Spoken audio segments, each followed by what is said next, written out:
So we're asking people today what their thoughts are. What's the first thing that comes to mind when they hear the term masculinity? Toxic. Toxic? No, I'm just kidding. I mean, yeah, oppressive. Toxic? No, no, no. I'm just kidding. I'm just kidding. I'm just kidding. Yeah, oppressive. All right, rough start. Let's see if we can get better. Honestly, like, asshole.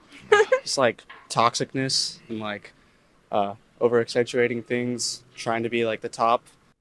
What's really interesting about this so far is the level of social engineering and indoctrination that just America's youth has to receive to basically just all regurgitate the same stuff. Oh, it's toxic. Oh, it's toxic, because all they hear is toxic masculinity.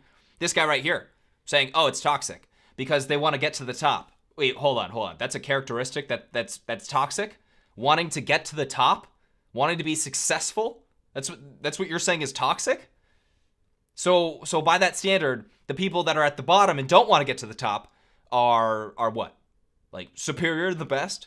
Great examples we're setting for our youth, isn't it? So a really quick definition of masculinity that I think most normal people would agree on is qualities that are characteristic of men. So when these people have these negative definitions for masculinity, saying it's toxic, it's just objectively anti-male, right? And then, of course, in the mix, you're going to get male feminists as well that are man-hating, self-hatred. All of that stuff is not natural, more taught.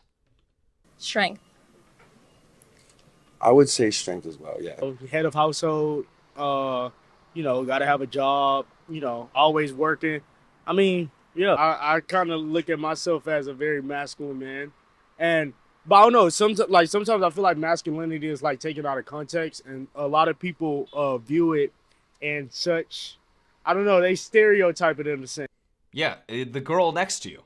The girl right next to you that you're with. Possibly your girlfriend, maybe your friend, something like that. I mean, if I was Savannah right here, I would have called her out right in front of him. She described masculinity as a-hole.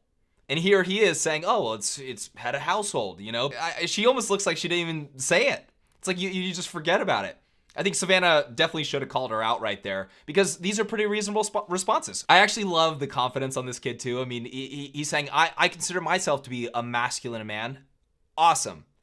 Hit the gym, bro. Be the best you can be. That's masculine. That's great. That's positive. Don't listen to the haters. Don't listen to the girl next to you. So we got a normal answer from this guy, and then these two people passed as well. Good job.